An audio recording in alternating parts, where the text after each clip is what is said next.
దేవుని యొక్క పరిశుద్ధమైన నామానికి స్తోత్రాలు. మీకు ప్రభునందు వందనాలు తెలియజేస్తున్నాను.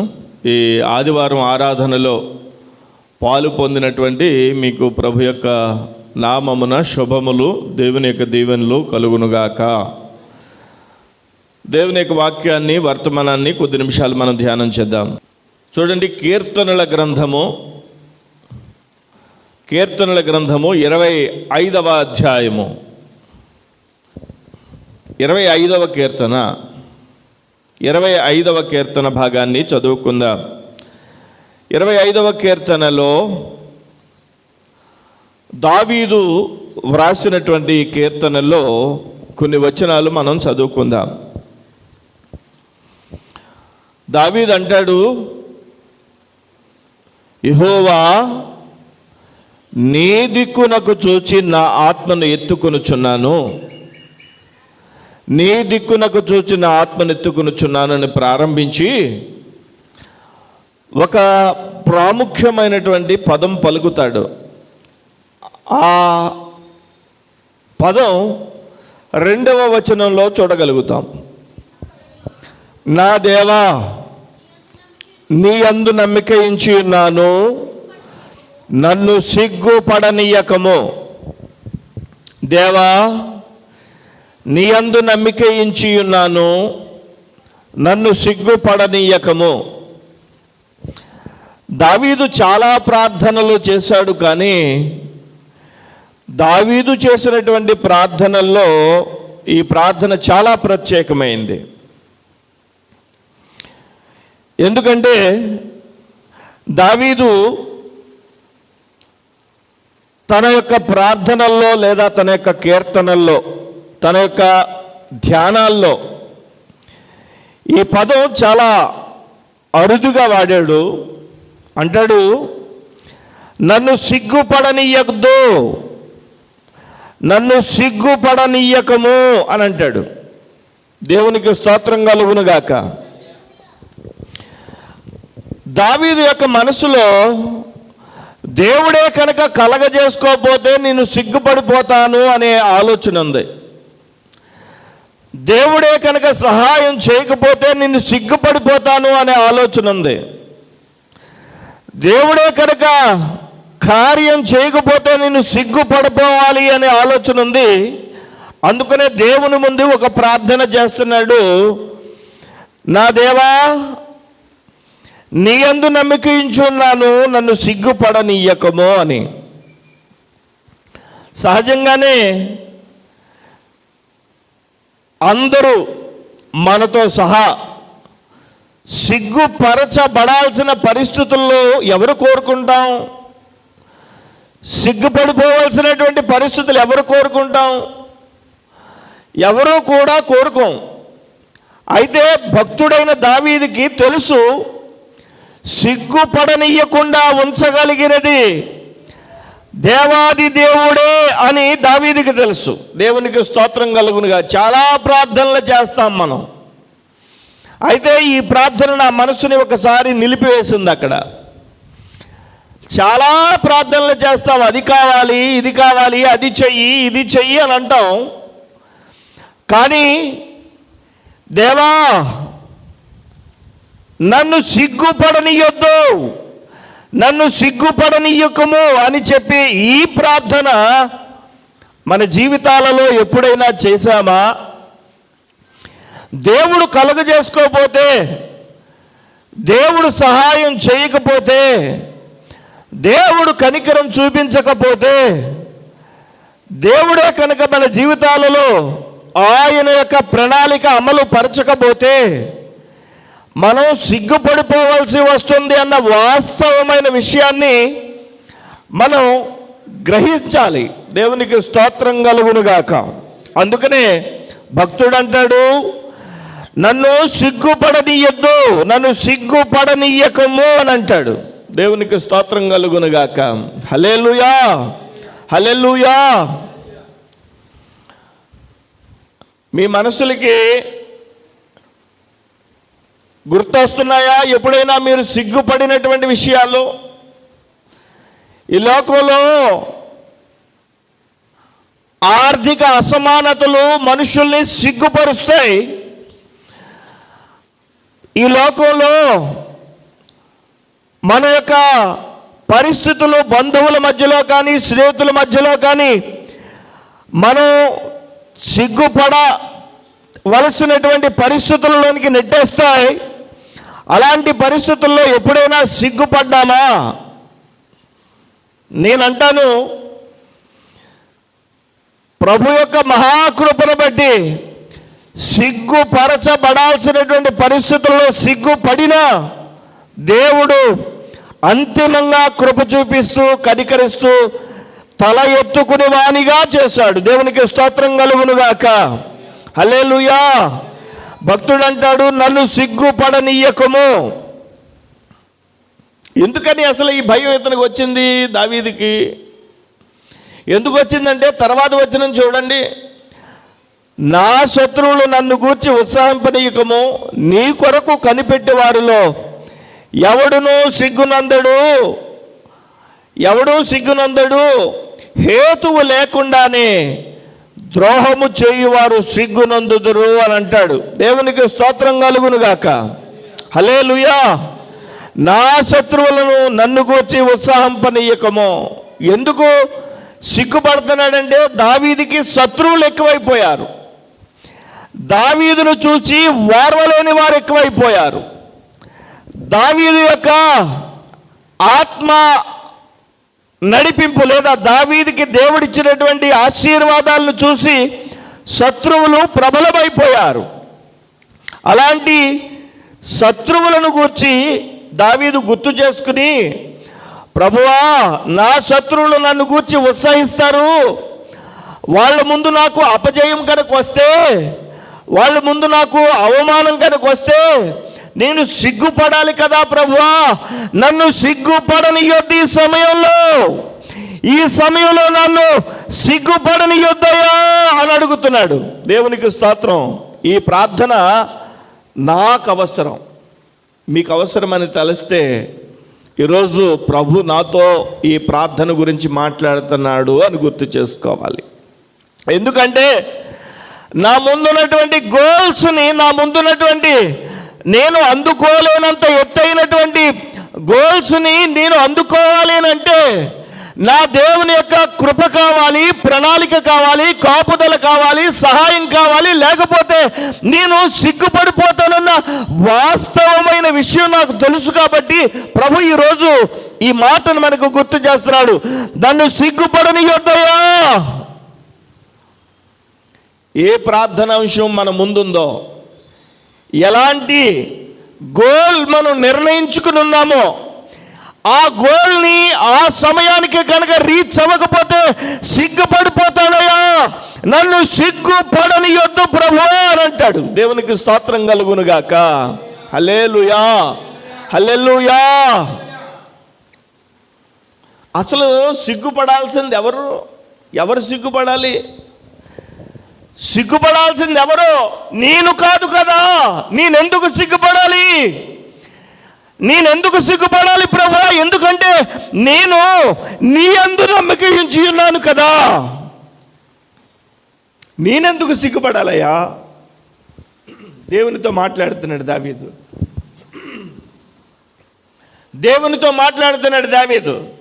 ఏమనో తెలుసా? నేనెందుకు సిగ్గుపడాలి? నన్ను సిగ్గుపడకుండా చెయ్యి. నేను నీ యందు నమ్మిక ఉంచి ఉన్నాను కదా. మన నమ్మిక దేవుడు గౌరవించే దేవుడు. మన నమ్మికను, మన విశ్వాసాన్ని దేవుడు పరిగణలోనికి తీసుకునే దేవుడు. ఆ మాటకొస్తే అసలు సిగ్గుపడేది ఎవరో తెలుసా? అసలు సిగ్గుపడబరచబడాల్సింది ఎవరో తెలుసా? చూడండి, 25వ కీర్తన 3వ వచనం, నీ కొరకు కనిపెట్టి వారిలో ఎవడును సిగ్గునందడు, హేతువు లేకుండానే ద్రోహము చేయువారు సిగ్గునందుదురు. నేనెందుకు సిగ్గుపడాలయ్యా?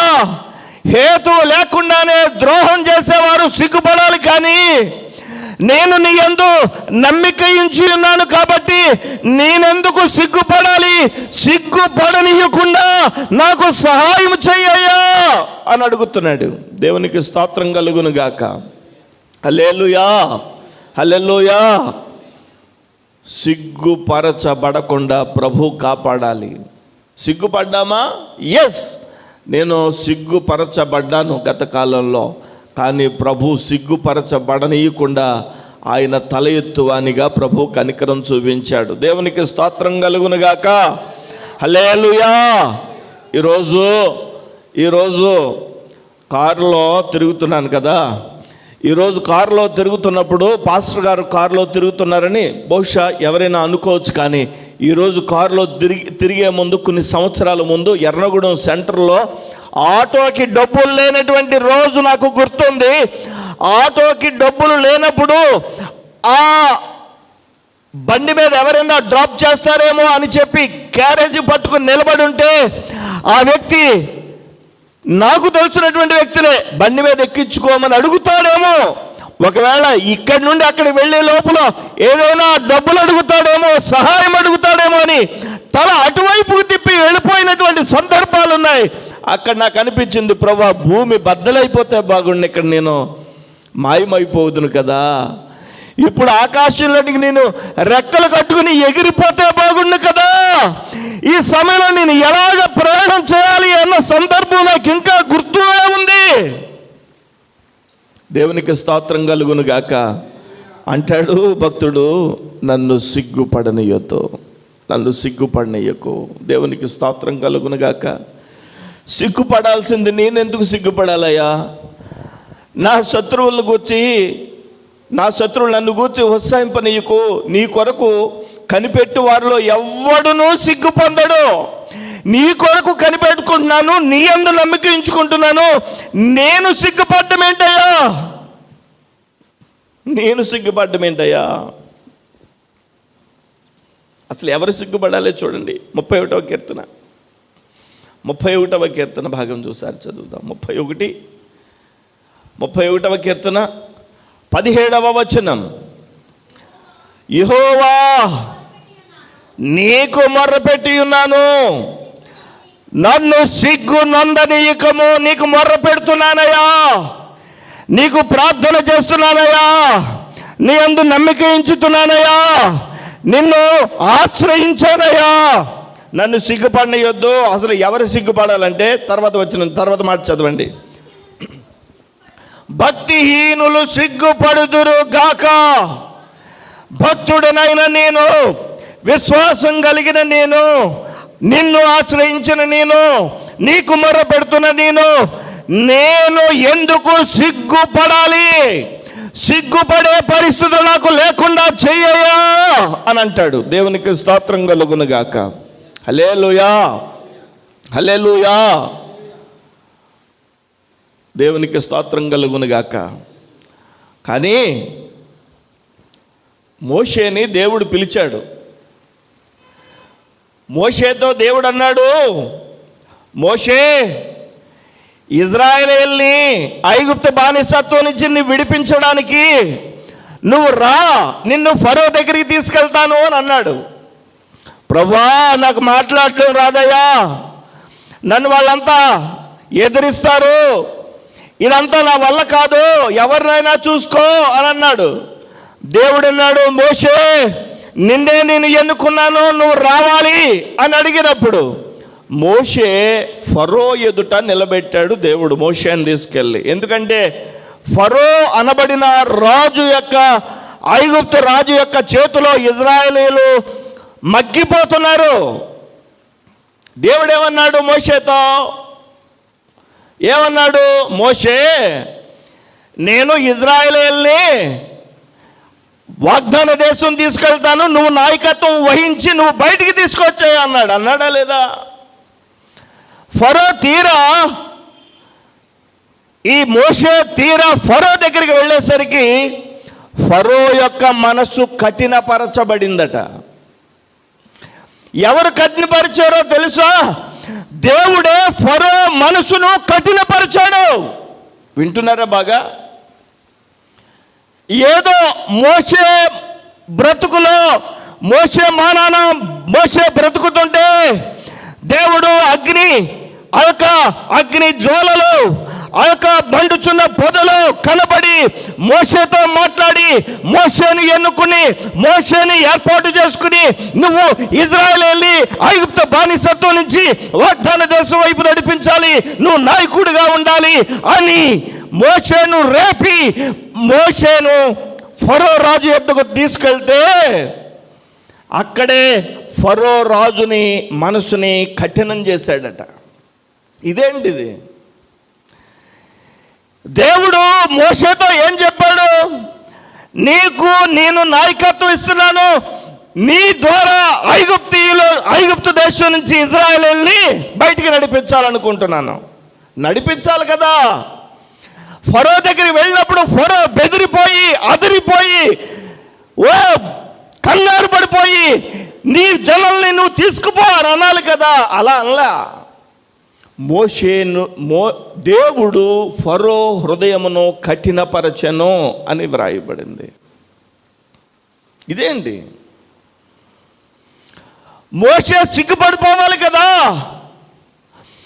మోషే అవమానపరచబడిపోవాలి కదా అని మనకు అనిపిస్తుంది.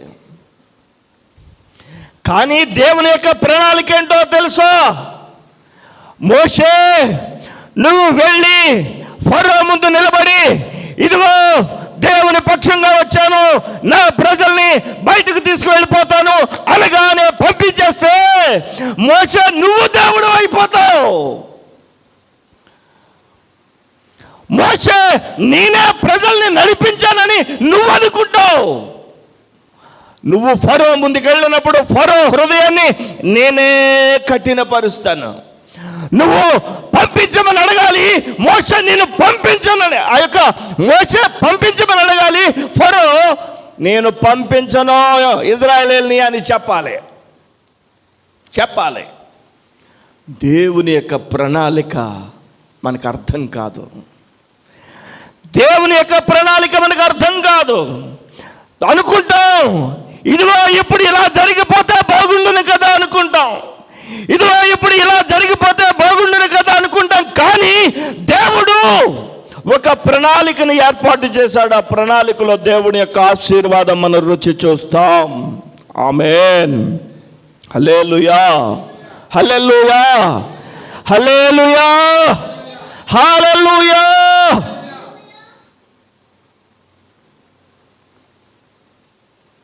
దేవునికి మహిమ కలుగును గాక, దేవునికి ఘనత కలుగును గాక.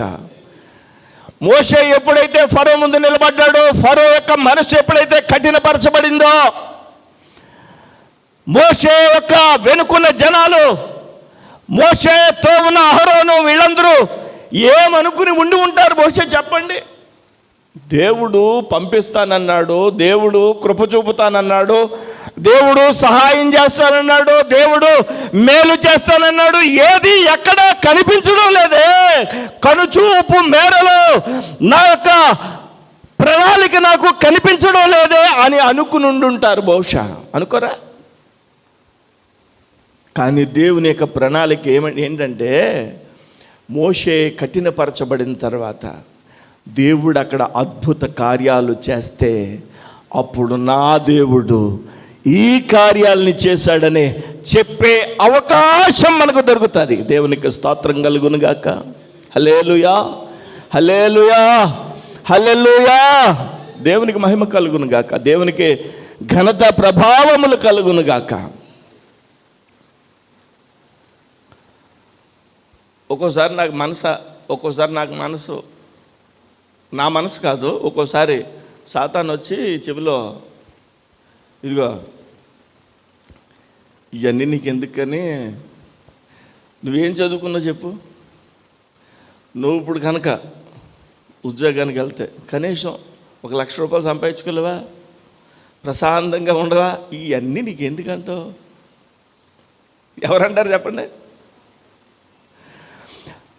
దేవుని యొక్క ప్రణాళిక, దేవుని యొక్క రాజ్యమును కట్టడానికి దేవుడు ఏర్పాటు చేసుకున్నాడు. మొన్న అసెంబ్లీలో 175 మంది కలిసి ఒక చోట కూర్చున్న అసెంబ్లీలో అక్కడ ప్రస్తావించుకుంటున్నారు, 5 కోట్ల మంది జనములో ఈ 175 మందిని దేవుడు 175 మందిని ఎన్నుకున్నారు, మనకే వచ్చింది అవకాశం అని. నిజమే, యథార్థమైన మాటే. కానీ ప్రపంచంలో అనేక మంది ఉన్నా దేవుని పని చేయడానికి ఏర్పాటు చేసుకున్నది మోషేనే. ఆ కాలంలో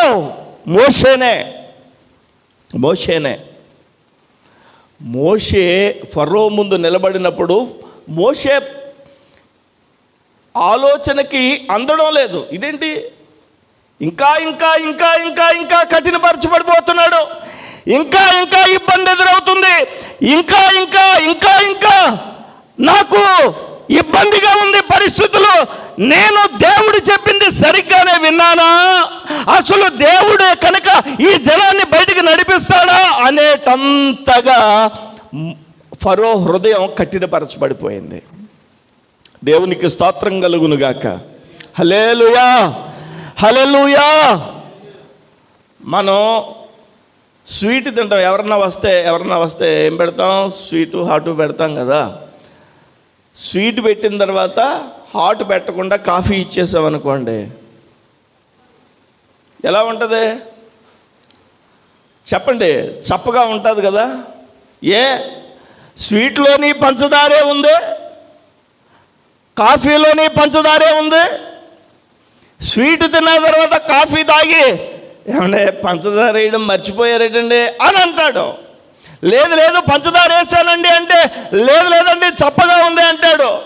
ఈ స్వీట్ తిన్న తర్వాత కాఫీ యొక్క రుచి, కాఫీ యొక్క తీయదనం తెలియాలంటే ఖచ్చితంగా హాట్ తినాలి. దేవునికి స్తోత్రం. ఒక మేలును అనుభవించిన తర్వాత, ఒక కృపను పొందిన తర్వాత, అధికమైన కృపలోనికి నడిచేటప్పుడు, అధికమైన ఆశీర్వాదంలోనికి నడిచేటప్పుడు, అధికమైన మేలును పొందేటప్పుడు ఒకంత కష్టమైన పరిస్థితి గుండా వెళ్ళాలి. నేను ఒక మాట చెప్తాను మీకు, ఒక విజయానికి ముఖద్వారం ఒక కష్టం. అర్థమైందా మీకు? ఒక విజయానికి ఒక ముఖద్వారం కష్టం.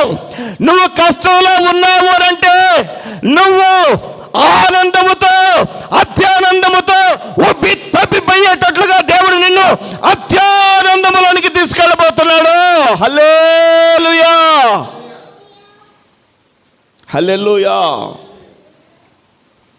దేవుని యొక్క నామానికి స్తోత్రం. అసలు నేనెందుకు సిగ్గుపడాలయ్యా?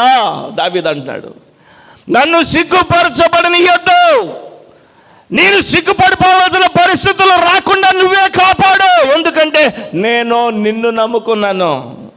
నా ముందున్న గోల్స్ నేను రీచ్ అవ్వాలి. దేవునికి స్తోత్రం కలుగును గాక. హల్లెలూయా, హల్లెలూయా, హల్లెలూయా.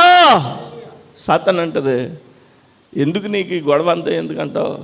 చక్కగా మంచి కానుక పట్టుకెళ్ళి ఎవరికైనా ఇస్తే చక్కగా ఎవరైనా సేవ చేసుకుంటారు కదా. దేవునికి స్తోత్రం.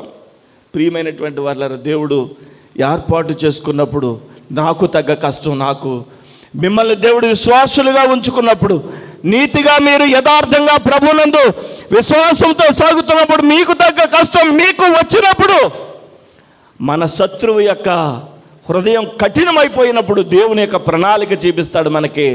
ఈ కఠినత్వం తర్వాత దేవుడు నీకు నాకు ఇవ్వబోయే మేలు అత్యంత ఉన్నతమైనది. దేవునికి స్తోత్రం. హల్లెలూయా, హల్లెలూయా, హల్లెలూయా. ఈ మాట నేను ప్రభువా, నా లైఫ్నే నేను నీ పరిచర్య చేయడానికి ఇష్టపడ్డాను. ఆదివారం నీ మందిరంలో నిలబడతాను, ఆదివారం ఎప్పుడు వస్తుందా అని ఎదురు చూస్తాను, ఆదివారం కోసం కొన్ని గంటలు కష్టపడతాను. నా ముందు వచ్చి కూర్చోవలసిన వాళ్ళు కూర్చోపోతే నాకు ఎంత బాధ అయిపోద్ది ప్రభా అని అనిపిస్తుంది. వెంటనే దేవుడు అంటాడు, దేవుని యొక్క ఆత్మ నన్ను ప్రేరేపిస్తుంది, నువ్వు నా పరిచర్య చేయడానికి నిలబడ్డావా, నీ ముందు పలానా వాళ్ళు వచ్చి కూర్చుంటారని నువ్వు నిలబడ్డావా? దేవునికి స్తోత్రం. మనం మన యొక్క జీవితంలో దేవుని యొక్క కృపల్ని మనం పొందడానికి ప్రభు సహాయం చేశాడు. దేవునికి స్తోత్రం కలుగునుగాక. నిజంగా మీరు కూడా ఎన్నో అవస్థలను దాటుకుంటూ వచ్చినటువంటి గొప్ప విశ్వాస వీరులుగా దేవుడు మిమ్మల్ని, మీ కుటుంబాలని చూస్తున్నాడు. శత్రువు యొక్క హృదయం కఠినపరచబడిన ప్రతిసారి మీరు ప్రభు మీద ఆనుకున్న మాట వాస్తవం. దేవునికి స్తోత్రం. ఇప్పుడు అడగాలి ప్రభువుని, ప్రభువా నేను సిగ్గుపడకుండా నన్ను కాపాడు, నన్ను సిగ్గుపడనీయకము. దేవునికి స్తోత్రం కలుగును గాక. ఈ ప్రార్థన మీరు ఎప్పుడైనా చేశారా? దేవుని సన్నిధిలో ఈరోజు చేద్దాం. ప్రభువా నన్ను సిగ్గుపడనీయకము, నేను చేయాల్సిన కార్యాలు చేయకపోతే సిగ్గుపడిపోతాను. నిజమే, నాకు విపరీతమైన టెన్షన్ ఉందండి. ఈ మందిరానికి సంబంధించినటువంటి డబ్బు తెచ్చిపెట్టడానికి చాలా సునాయాసమైన పని. ఎప్పుడు? గత కాలంలో. ఇప్పుడు ఎంత కఠినమైపోయిందంటే, తీరా నేను ఇది కొనాలి, ఇది కొనడానికి 6 నెలల్లో డబ్బులు ఇవ్వాలి. ప్రభువా ఇది నేను చేయకపోతే సిగ్గుపడిపోతానయ్యా, నన్ను సిగ్గుపడబోతూ, నువ్వు నన్ను ఉండాలంటే నువ్వు కలగజేసుకోవాలి. ఫర్ ఎగ్జాంపుల్ ఒకటి చెప్పాను మీకు, ఈ విషయం మీకు తెలుసు కాబట్టి చెప్పాను. నాకు తెలియకుండా మీ జీవితాల్లో ఉన్న ఎన్నో అంశాలు ఉంటాయి. ఎన్నెన్నో ప్రతి కుటుంబానికి, ప్రతి వ్యక్తికి ఒక్కొక్క రకమైనటువంటి విధి విధానాలు ఉంటాయి. అవి రీచ్ అవ్వడానికి ప్రభువా సహాయం చేయి. నువ్వు కలుగు చేసుకోకపోతే నేను సిగ్గుపడిపోతానయ్యా, నేను సిగ్గుపడిపోతాను. దేవుడు అంటాడు, ఇది వరకు లాగైతే నాకు చాలా సునాయాసంగా కొనేద్దునని అంటావేంటి? అంటే నువ్వు ఏర్పాటు చేసుకుంటావా? నేను ఏర్పాటు చేస్తే నువ్వు మౌనంగా ఉండి చూస్తావా?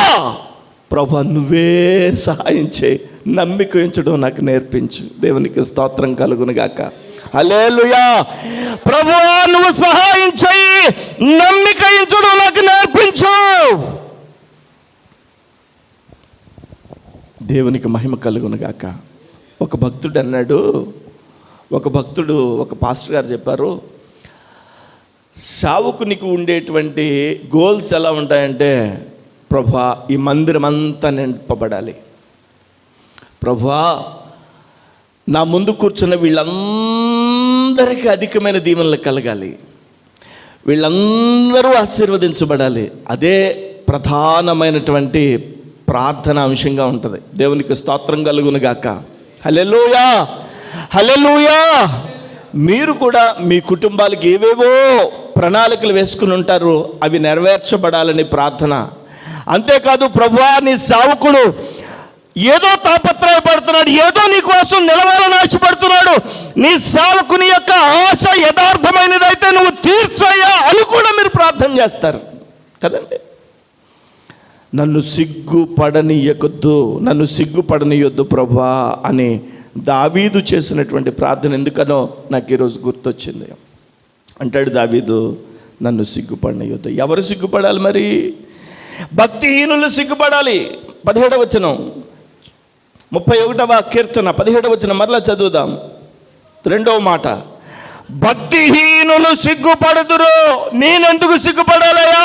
నేను నీ యందు భక్తి కలిగి ఉన్నాను, విశ్వాసం కలిగి ఉన్నాను, మొర్ర పెడుతున్నాను, నీ శరణు వచ్చాను, నేనెందుకు సిగ్గుపడాలయ్యా?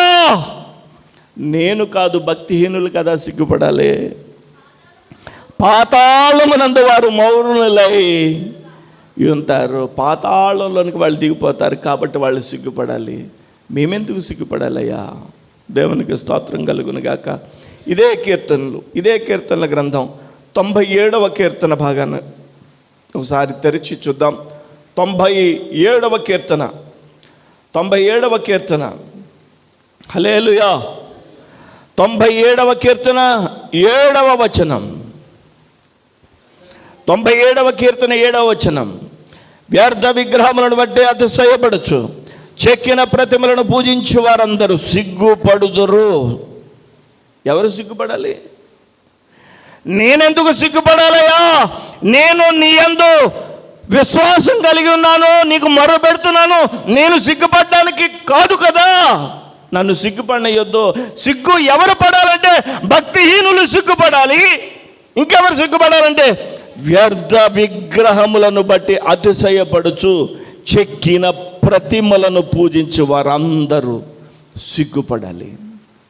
ఎందుకంటే నాకు పరలోకం ఉంది, నీ ద్వారా యేసయ్య నిన్ను కలిగి ఉండలేని వారు పాతాళంలోనికి దిగిపోతారు. కాబట్టి వాళ్ళు సిగ్గుపడాలి. నేనెందుకు సిగ్గుపడాలి? నన్ను సిగ్గుపడనియొద్దు. దేవునికి స్తోత్రం. హల్లెలూయా, హల్లెలూయా, హల్లెలూయా. నిజమేనండి.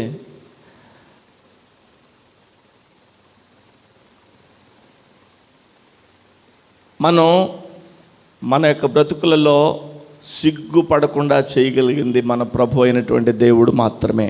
దేవుడు మాత్రమే. దేవునికి స్తోత్రం కలుగును గాక. హల్లెలూయా. దేవుడు మాత్రమే మనల్ని సిగ్గుపడనీయకుండా చేస్తాడు. ఆయన కృప చూపించేటువంటి దేవుడు అయి ఉన్నాడు. నేను సిగ్గుపడను ప్రభువా, వ్యర్థ విగ్రహాలను బట్టి అతిశయించేవారు సిగ్గుపడాలి. వాళ్ళు కదా సిగ్గుపడాలి, భక్తిహీనులు కదా సిగ్గుపడాలి. నేనెందుకు సిగ్గుపడాలి? నన్ను సిగ్గుపడనీయకుండా నువ్వు చెయ్యి. సిగ్గుపడనీయకము. దేవునికి స్తోత్రం. ఏమైంది? ఆఖరికి మోషే ఫరో ముందు వెళ్ళి నిలబడితే ఏమైంది? రకరకాల ప్రశ్నలు వచ్చాయి. ఆ ప్రశ్నల్లో అనేకమైన అద్భుతాలు చేశాడు దేవుడు. మోషే చేతిలో కర్ర ఉంటే కర్రను కింద పడేస్తే అది పాము అయింది. మరలా తోకను పట్టుకుంటే అది మరలా కర్ర అయింది. ఒక అద్భుతం కాదండి. నిర్జీవమైనది జీవంగాను, జీవమైనది నిర్జీవంగాను మార్చగలిగిన దేవుడు మోషేతో ఉన్నాడు అని వాళ్ళకు అర్థమైంది. దేవునికి స్తోత్రం. హల్లెలూయా. ఒక విషయం మనకు తెలుసా? మనకి పొలాలు ఉండక్కర్లా, మనకు ఆస్తులు ఉండక్కర్లా, మనకు అంతస్తులు ఉండక్కర్లా, మనకు బంగారాలు ఉండక్కర్లా. మనతో ఉండాల్సిన వాడు ఉంటే చాలు. చూడండి, ఒక మాట మీకు నేను చదివిస్తాను. ఈ జకరియా గ్రంథం 8వ అధ్యాయం 23వ వచనం. జకరియా గ్రంథం 8వ అధ్యాయం 23వ వచనం చదవండి. జకరియా 8:23.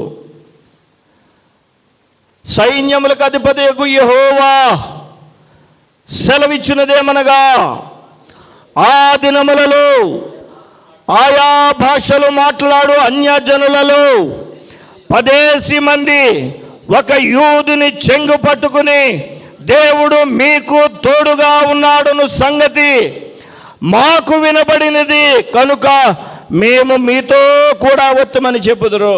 ఏమంటారట అన్యులు?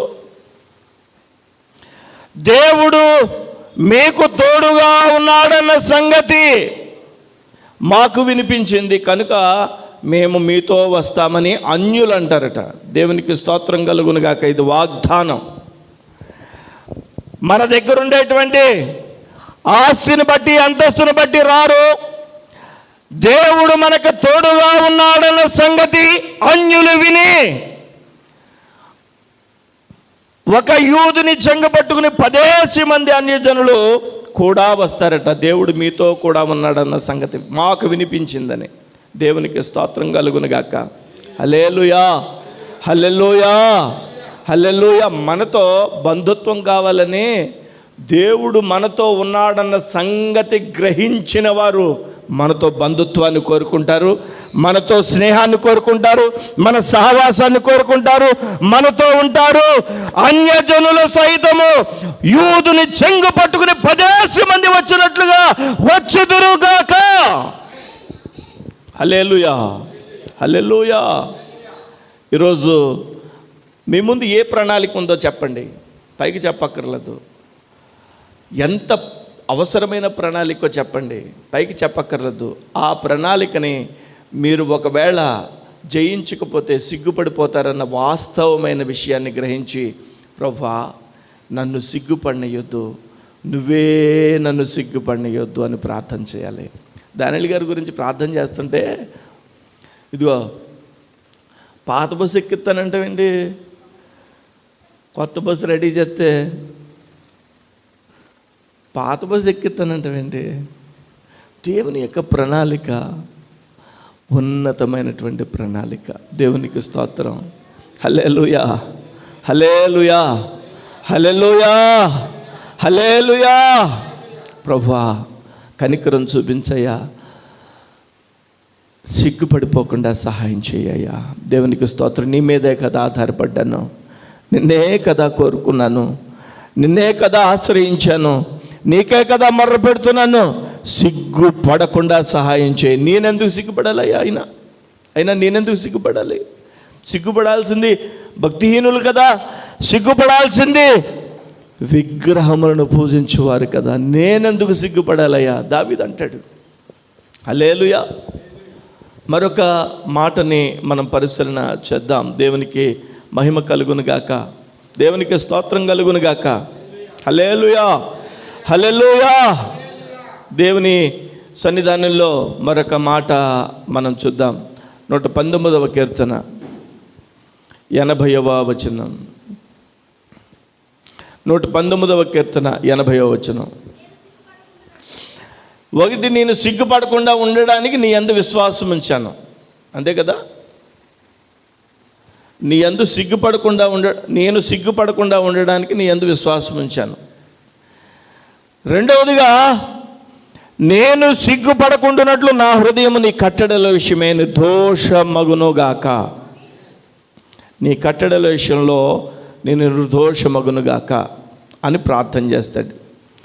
ప్రభువా, నేను సిగ్గుపడకుండా నేను నీ కట్టడల విషయంలో నిర్దోషముగా ఉండినట్లుగా సహాయం చెయ్యి అని ప్రార్థన చేస్తాడు దావీదు. దేవునికి స్తోత్రం కలుగునుగాక. నీ కట్టడల విషయంలో నేను నిర్దోషంగా ఉండినట్లుగా సహాయం చేయి. ఆదివారం ఆరాధనలో పాలు పొందడం అనేది దేవుని యొక్క కట్టడ. దేవుని యొక్క కట్టడ. దేవుని సన్నిధిలో దేవుణ్ణి మహింపరచడం అనేది దేవుని యొక్క కట్టడ. దేవుణ్ణి క్రొత్త నిబంధనలోకి వచ్చేసరికి దేవుణ్ణి ప్రేమించాలి, నిన్ను వల్లే నీ పొరుగువాన్ని ప్రేమించాలి. 2 ఆజ్ఞలు మన ముందు పెట్టాడు. 10 ఆజ్ఞలు కూడా ఈ 2 ఆజ్ఞల్లో ఇమిడి ఉన్నాయి. పాత నిబంధనలో ఉన్న 10 ఆజ్ఞలు క్రొత్త నిబంధనలో 2 ఆజ్ఞలుగా ఆ 10 ఆజ్ఞలు దీంట్లోనే ఉన్నాయి. దేవునికి స్తోత్రం కలుగునుగాక. హల్లెలూయా. ఈ కట్టడలను అనుసరించవలసి వచ్చింది నీలో సిగ్గుపడకుండా ఉండడానికి అని చెప్పి దావీదుకి తెలిసి, దావీదు అంటాడు, నీ కట్టడల విషయంలో నన్ను నిర్దోషిగా చెయ్యి అని అంటూనే అంటాడు. ఇది 25వ కీర్తన. ఒకసారి మరలా తెరచండి. 25వ కీర్తన విషయంలో, 25వ కీర్తనలో, ప్రభువా దేవా నాకు సహాయం చేయడానికి స్తోత్రాలు. హల్లెలూయా. 25వ కీర్తన 7వ వచనం. 25వ కీర్తన 7వ వచనం.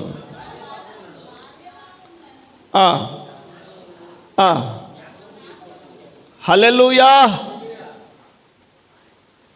ఇప్పుడు చదవండి. 25వ కీర్తన 7వ వచనం చదవండి. నా బాల్య పాపములను నా అతిక్రమములను జ్ఞాపకము చేసుకొనకుము. 25వ కీర్తన 7వ వచనంలో అన్నాడు. 119వ కీర్తనలో ఏం చదివించాను మీ చేత? నీ కట్టడల్లో నేను నీ కట్టడల విషయంలో సిగ్గుపడకుండానట్లుగా నీ కట్టడల విషయంలో నిర్దోషిగా నన్ను చెయ్యి అంటాడు. దేవునికి స్తోత్రం కలుగునుగాక. 25వ అధ్యాయం 7వ వచనంలో ఇక్కడ దావీదు కీర్తనలో వ్రాయబడిందండి, నా బాల్య పాపములను నీ కట్టడల్లో విడచి మరిచి, నా యొక్క బాల్యకాలంలో నా బాల్య పాపములను నాకు గుర్తొస్తున్నాయి, నా అతిక్రమాలు నాకు గుర్తొస్తున్నాయి. నేను సిగ్గుపడిపోతున్న విషయం అందుకేనేమో అనుకుంటున్నాను. కానీ దావీదు అంటాడు, నా బాల్య పాపములను నా అతిక్రమములను నీవు జ్ఞాపకం చేసుకోవద్దు. అంటే ఎంత లోతుకు ప్రార్థన చేస్తున్నాడు ఒకసారి చూడండి. హల్లెలూయా. ఎంత లోతైనటువంటి విశ్లేషణతో దావీదు ప్రార్థన చేస్తున్నాడు చూడండి. ప్రభువా నన్ను సిగ్గుపడనియొద్దు. ఎందుకు నన్ను సిగ్గుపడియొద్దు అంటే, నేను నిన్ను కదా విశ్వసించాను, నేను నిన్ను కదా విశ్వసించాను, నేను నిన్ను కదా ఆశ్రయించాను, నిన్ను కదా శరణు చొచ్చాను. నేనెందుకు సిగ్గుపడాలి? భక్తిహీనులు సిగ్గుపడాలి? నిన్ను కాకుండా సృష్టిని ఆరాధించే వాళ్ళు సిగ్గుపడాలి? నేనెందుకు సిగ్గుపడాలి? ఒకవేళ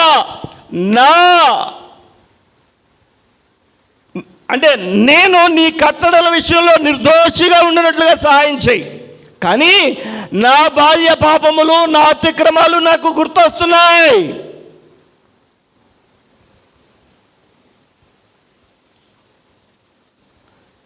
ఎవ్వరు భూమి మీద ఎవరు నీతిమంతులు లేరు, ఒక్కడును లేడు అని అంటూనే, నీతిమంతునిగా ఉండడానికి మనమందరం ఏం చేస్తున్నామంటే ఆయన వైపు పరుగు పెడుతున్నాం. దేవునికి స్తోత్రం. అందుకనే ప్రతి ఆదివారం వాక్యం అనేటువంటి ఉదక స్నానం చేత మనం కడుక్కుంటున్నాం. దేవునికి స్తోత్రం కలుగును గాక.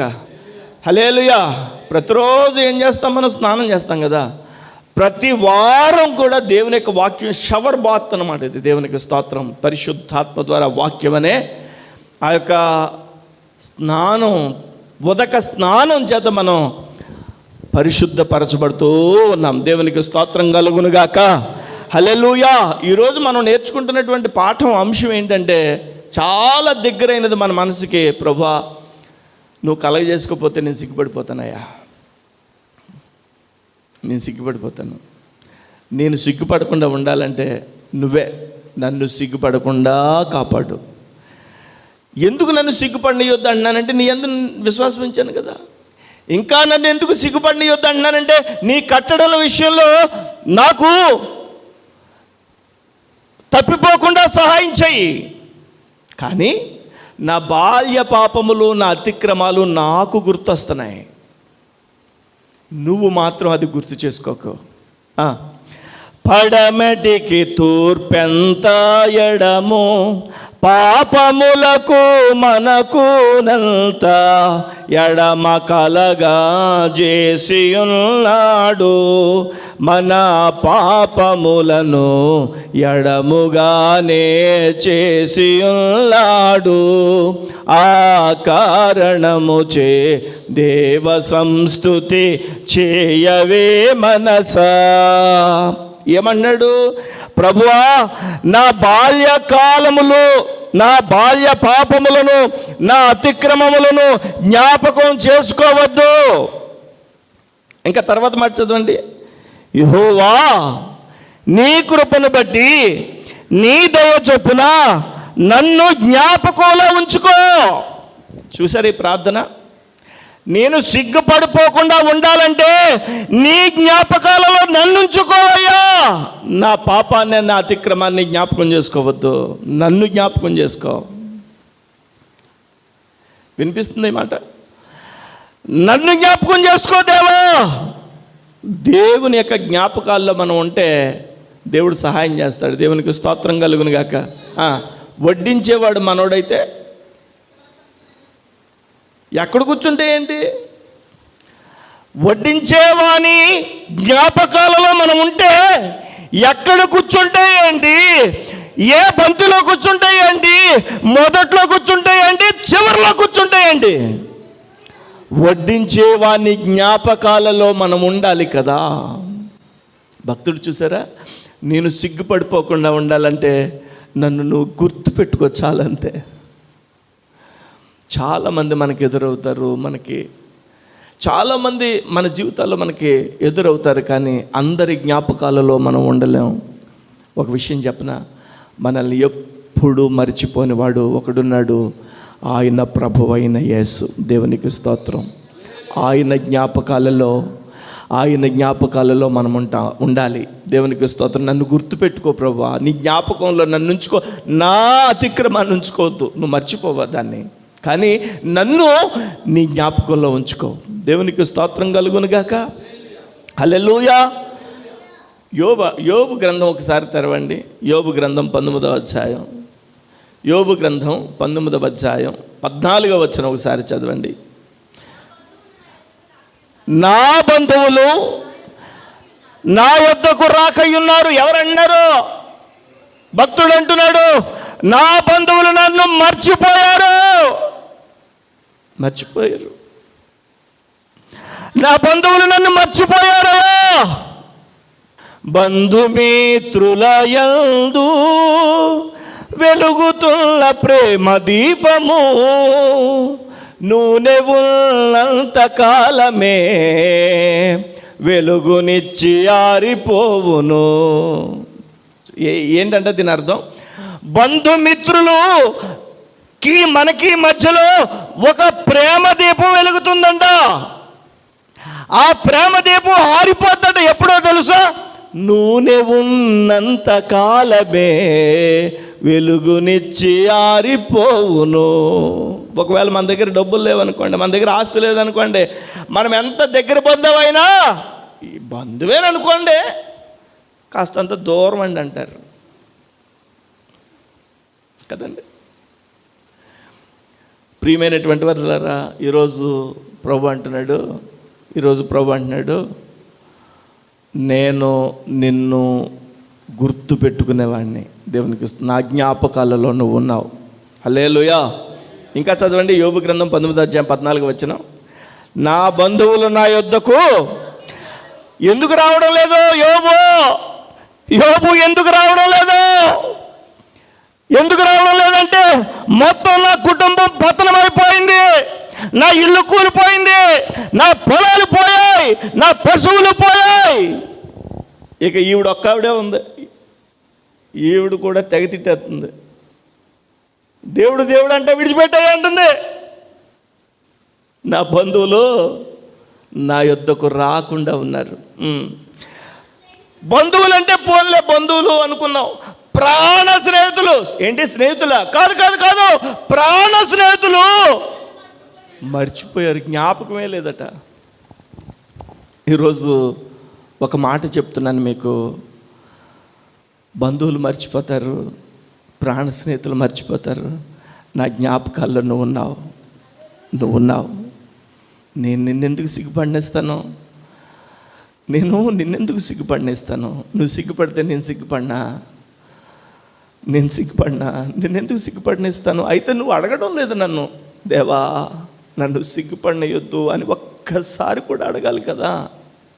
ప్రభు సన్నిధిలో దావీదు అందుకని అడిగాడు, ప్రభువా నన్ను సిగ్గుపడినయొద్దు, ప్రభువా నన్ను సిగ్గుపడనీయకము, ప్రభువా నన్ను సిగ్గుపడనీయకము. ఎందుకంటే నీ యందు నమ్మిక ఉంచి ఉన్నాను కదా ప్రభా, నిన్ను ఆశ్రయించాను కదా, నిన్ను శరణుజొచ్చాను కదా. సిగ్గు నేనెందుకు పడాలయా? నీ వాక్యంలో ఉన్నట్టుగా భక్తిహీనులు సిగ్గుపడాలి. నిన్ను ఆరాధించే, నిన్ను మహింపరిచే నేనెందుకు సిగ్గుపడాలయా? లోకమును, సృష్టిని ఆరాధించేవారు కదా. ఒకవేళ నా బాల్య పాపములను బట్టి కానీ, నా అతిక్రమాలను బట్టి కానీ నేను సిగ్గుపడిపోతానేమో. నీ కట్టడల విషయంలో నేను నిర్దోషిగా ఉండనట్లుగా సహాయం చేయి. అయినా నువ్వు నా బాల్య పాపాలు, నా అతిక్రమాలు జ్ఞాపకం చేసుకోవద్దు. నువ్వు జ్ఞాపకం చేసుకోవాల్సి వస్తే నన్ను గుర్తుపెట్టుకో, నన్ను జ్ఞాపకం చేసుకో. ఒక్క మాట, దేవుడు కనుక మనల్ని జ్ఞాపకం చేసుకుంటే చాలండి. దేవునికి స్తోత్రం. హల్లెలూయా, హల్లెలూయా. దేవుడు మనల్ని జ్ఞాపకం చేసుకోవాలంటే పలుమార్లు ఆయన సన్నిధికి వెళ్ళి కనిపించాలి మనం.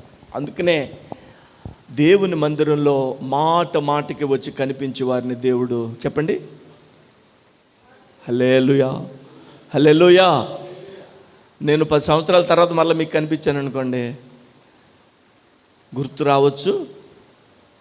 మీ ప్రతి ఆదివారం మీ ముందు, ప్రతి శుక్రవారం మీ ముందు, మధ్యలో అవకాశం వస్తే మళ్ళీ 2-3 సార్లు ఎక్కువగా మనం ఒకళ్ళనొకళ్ళు ఎలా మర్చిపోతాం? ఒకళ్ళ ప్రార్థనాంశం మీరు ఏదైనా చెప్తే నేను ఎలా మర్చిపోతాను? మీకోసం నేను కన్నీటి ప్రార్థన చేయకుండా నేను ఎలా మర్చిపోతాను? మానవుడే మర్చిపోకపోతే దేవుడు, ప్రభు అయినటువంటి యేసు అంటున్నాడు, నువ్వు నా జ్ఞాపకాలలో ఉన్నావు. దేవునికి స్తోత్రం కలుగునుగా. నేనెందుకు నిన్ను మర్చిపోతాను? నా కుమారుడా, నా కుమార్తె, నా జ్ఞాపకాలలో, నా ప్రణాళికలో నువ్వు ఉన్నావు. నేను నిన్ను ఎందుకు మర్చిపోతాను? మోషే ఫరో దగ్గరికి వెళ్ళినప్పుడు ఫరో హృదయం కఠినపరచబడితే మోషేకు దేవుడు సహాయం అందదేమో అని ప్రజలు అనుకున్నారు. నేను అనుకోలేదే నీకు సహాయం లేట్ అవుతుంది. నేను నీతో ఏం చెప్తున్నానో తెలుసా? నువ్వు నా జ్ఞాపకాలలో ఉన్నావు. నువ్వు ఆనందించేటట్టుగా, నువ్వు ఆశ్చర్యపడిపోయేటట్టుగా నీ ముందు మేలుని ఉంచుతాను. నీ ఆశీర్వాదానికి ఈ కష్టం అనేది ఒక ముఖద్వారం. హల్లెలూయా. ఈరోజు వాక్యం నన్ను బలపరుస్తుంది, మిమ్మల్ని బలపరుస్తుందో లేదో. ఈరోజు వాక్యం, ప్రభా ఒక ప్రార్థన చేస్తున్నాను, ఇంతవరకు ఈ ప్రార్థన నేను కూడా చేయలేదు. ప్రభా నన్ను సిగ్గుపడినయ్యొద్దయ్యా. మీరు చెప్పండి, మా ఇంట్లో ఈ విషయాల నిమిత్తమై నువ్వు చేయకపోతే నేను సిగ్గుపడిపోతానయ్యా. ఈ విషయాల నిమిత్తమే నువ్వు చేయకపోతే నేను సిగ్గుపడిపోతానయ్యా. ఒక విషయం చెప్పనా, సేవకుడు అనేవాడు ఎలాగ ఉంటాడో తెలుసా? ఒక పాస్టర్ గారు చెప్పారు, సేవకుడు యొక్క షర్ట్ చూస్తారు కానీ ప్రజలు సేవకుడు యొక్క బనీన్ చూడరు. ఎందుకంటే చిరుగులు ఉన్న బనీన్లు కూడా వేసుకుని సేవకుడు షర్ట్ వేసుకుని వెళ్ళి సేవ చేస్తాడు. ఒక పాస్టర్ గారు చెప్పారు, దేవునికి స్తోత్రం, నాకు చిరుగులు లేని బనీన్లే ఉన్నాయి అన్నీ కూడా. దేవునికి స్తోత్రం, చిరుగులు ఉన్న బనీన్లు కూడా నేను ధరించి సభల్లో వాక్యం చెప్పాను. ప్రజలు మనం వేసుకున్న డ్రెస్సును చూస్తారు, నేను ఎక్కి తిరిగే కారుని చూస్తారు, కానీ మన వెనుక ఉన్న ఆ ఒత్తిడిని చూడరు. ప్రభు అంటున్నారు, నేను చూస్తా, నువ్వు నా జ్ఞాపకాల్లో ఉన్నావు. ఎవరికి తగిన ఒత్తిడి వాళ్ళకు ఉంది, ఉందా లేదా చెప్పండి? ఎవరికి తగిన ఒత్తిడి వాళ్ళకు ఉంది. ఈరోజు కన్నీటితో, ప్రభువా నువ్వు కలగజేసుకోకపోతే నేను సిగ్గుపడిపోతాను. మీరు చెప్పండి, నోరు తెరిచి ఈ వాక్యం అయిపోయిన తర్వాత, ప్రభువా నాకు నువ్వు చేసి పెట్టాలి, ఈ విషయం నువ్వు చేయని. ఏ విషయం గురించి మీరు అడుగుతున్నారో అది ప్రభు ముందు మీరు చెప్పి, ప్రభువా నువ్వు సహాయం చెయ్యి, నా అతిక్రమాల్ని, నా పాపములను నువ్వు జ్ఞాపకం చేసుకోవద్దు, నన్ను నీ జ్ఞాపకాల్లో ఉంచుకో అని అడుగు. నన్ను సిగ్గుపడినయ్యొద్దయ్యా, నేనెందుకు సిగ్గుపడాలయ్యా, నిన్ను ఆశ్రయించాను. దేవునికి ప్రార్థన చేసుకుందామా? దయచేసి మోకరించండి, ప్రార్థన చేద్దాం, మోకరించండి. ప్రభు అంటున్నాడు ఒక మాట, నీవు నా జ్ఞాపకాల్లో ఉన్నావు.